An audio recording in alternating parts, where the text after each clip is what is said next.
بسم اللہ الرحمن الرحیم۔ السلام علیکم ورحمۃ اللہ وبرکاتہ۔ تمام دیکھنے والوں کو بزم سیف میں خوش آمدید۔ میں ہوں آپ کا میزبان سیف الرحمن۔ امید کرتا ہوں آپ سب خیریت سے ہوں گے۔ ناظرین، رمضان المبارک کی مبارک ساتیں ہیں، جس کے حوالے سے حضور اکرم صلی اللہ علیہ وآلہ وسلم نے فرمایا کہ میری امت کو اگر معلوم ہو جائے کہ رمضان کی حقیقت کیا ہے تو یہ دعا کریں، یا اللہ سارا سال ہی روزے ہوں۔ تو اس حوالے سے رمضان المبارک کے حوالے سے ہم بالخصوص آج کی یہ بزم کرنے جا رہے ہیں۔ اس کے حوالے سے الحمدللہ علامہ ابن علامہ استاد العلماء حضرت علامہ مولانا مفتی محمد شفیق احمد مجدی صاحب ہمارے پاس تشریف فرما ہے، درمیان تشریف فرما ہے، ان سے باتیں ڈھیروں کریں گے۔ السلام علیکم۔ وعلیکم السلام ورحمۃ اللہ وبرکاتہ۔ کیا حال ہے سر؟ جی الحمدللہ رب العالمین، ماشاءاللہ۔ سیف الرحمان صاحب آپ سنائیں، صحت طبیعت ٹھیک ہے؟ اللہ سے ان کا بڑا کرم فضل، اللہ خیر وفیق۔ بہت شکریہ۔ سب سے پہلے وقت دینے کا، موضوع کی طرف آتے ہیں۔ آج کا موضوع رمضان المبارک کے حوالے سے ہے، تو میں پہلا سوال آپ سے کرنے جا رہا ہوں کہ ماہ رمضان کے فضائل کے حوالے سے آپ کیا کہیں گے؟ بسم اللہ الرحمن الرحیم۔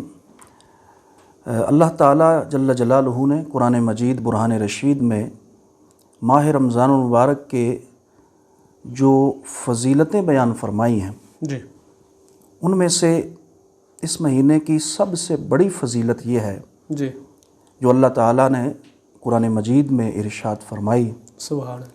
فرمایا شہر رمضان الذی انزل فیہ القرآن۔ واہ، سبحان اللہ۔ یہ رمضان المبارک وہ مہینہ ہے جس میں قرآن مجید نازل کیا گیا۔ سبحان اللہ، ماشاء اللہ۔ اب میں یہاں پر تھوڑی سی وضاحت کرنا چاہتا ہوں جی، کہ ایک ہے قرآن مجید کا نزول جی، اور ایک ہے تنزیل قرآن۔ ماشاء اللہ۔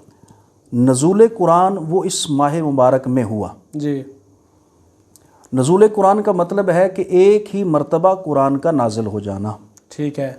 اس کا مطلب عام لفظوں میں یہ ہوگا جی، کہ لوح محفوظ سے اللہ تعالیٰ نے رمضان المبارک میں لیلۃ القدر کو قرآن مجید آسمان دنیا پر نازل فرمایا، جی، جی، سبحان۔ اور پھر اس کے بعد تقریباً 22.5 برس کے عرصے میں نبی محتشم صلی اللہ تعالیٰ علیہ وسلم کی ذات کریمہ پر جی، موقع بہ موقع، ضرورت بہ ضرورت یہ قرآن مجید تھوڑا تھوڑا نازل ہوتا رہا۔ سبحان اللہ۔ اس کو تنزیل قرآن کہتے ہیں۔ ٹھیک ہے، ماشاء اللہ، کیا بات ہے، سبحان اللہ، تو نزول قرآن کا یہ مہینہ ہے ماشاء اللہ۔ اور اس کی سب سے بڑی فضیلت یہ ہے، اور صرف قرآن مجید ہی نازل نہیں ہوا بلکہ اس مہینے میں، جی، بلکہ جتنی بھی آسمانی کتابیں ہیں، ماشاء اللہ۔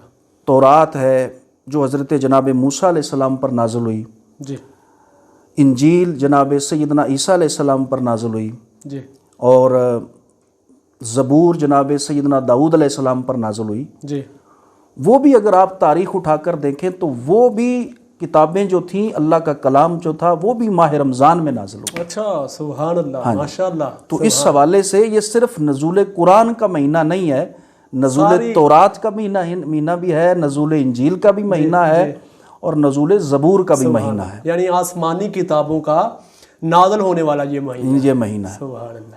اور اس میں دیکھو نا کتنی برکتیں ہوگی جی، کہ قرآن مجید اور دوسری آسمانی کتابیں جی، جن مبارک گھڑیوں اور ساعتوں میں نازل ہوئی، جی، جی، وہ ماہ رمضان اللہ نے امت مسلمہ کو عطا سبحان فرمایا۔ اللہ، سبحان اللہ، سبحان اللہ، تو یہ بڑا ہی مبارک مہینہ ہے، ماشاء اللہ۔ اور اس مہینے میں اس کی فضیلتوں کی آپ بات کر رہے تھے، میں نے جو پہلی فضیلت عرض کی، جی، جی، دوسری فضیلت نبی محتشم سید العالمین صلی اللہ تعالیٰ علیہ وسلم نے ارشاد فرمایا جی، کہ اس مہینے میں جو بندہ ایک فرض ادا کرتا ہے اس کا ثواب اس سے 70 فرائض کے برابر دیا جاتا ہے۔ اللہ اکبر، سبحان اللہ۔ اور کوئی بندہ اگر اس مہینے میں ایک نفل ادا کرے جی، تو پروردگار عالم کی طرف سے اسے ایک فرض کے برابر ثواب عطا کیا جاتا اللہ اکبر، سبحان اللہ سبحان اللہ، اور اس مہینے میں اللہ اللہ اللہ،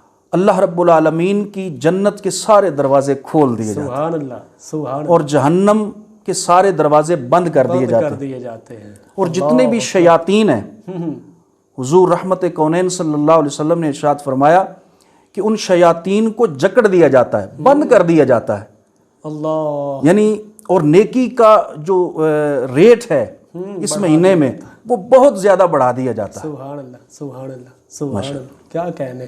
اچھا سر، یہ بالخصوص جو ہم روزہ رکھتے ہیں اس کے حوالے سے، تاریخی حوالے سے کیا کہیں گے آپ؟ ہاں، میں روزے کی تاریخ کے حوالے سے مختصراً یہ عرض کروں گا جی، کہ اللہ رب العالمین جل جلالہ نے قرآن مجید میں اس کی تاریخی حیثیت کو خود بیان فرمایا۔ ماشاءاللہ، ارشاد ربانی ہے، یا ایھا الذین آمنوا کتب علیکم الصیام کما کتب علی الذین من قبلکم جی، لعلکم تتقون، ٹھیک ہے، کہ اے ایمان والو ہم نے تم پر روزے فرض کیے ہیں واہ واہ، جیسا کہ تم سے پہلے لوگوں پر بھی روزے فرض تھے۔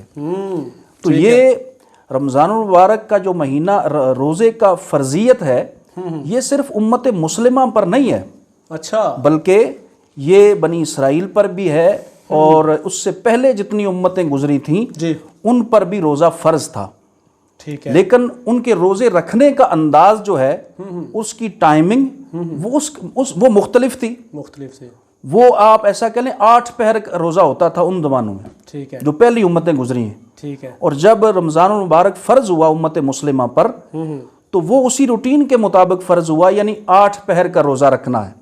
اچھا، یہ آپ اس کی تاریخی لیکن اس میں رحمت کا پہلو یہ ہے ہمارے لیے ہاں، سبحان اللہ، کہ ہمارے آقا و مولا صلی اللہ تعالیٰ علیہ وسلم کی وجہ سے اللہ تعالیٰ نے ہمیں یہ چھوٹ دے دی کہ اب تم 8 پہر کا روزہ نہیں رکھو بلکہ 4 پہر کا روزہ رکھو تو وہ اللہ تعالیٰ قبول فرما لے۔ سبحان اللہ، ارشاد ربانی ہے، اتم الصیام الی اللیل، اب روزے کو رات تک پورا کرو، اللہ، یعنی طلوع فجر صادق سے لے کر غروب آفتاب تک اب روزے کو مختصر کر دیا گیا، اور یہ بھی اس امت پر ہمارے کریم آقا و مولا صلی اللہ تعالی علیہ وسلم کی برکت کی وجہ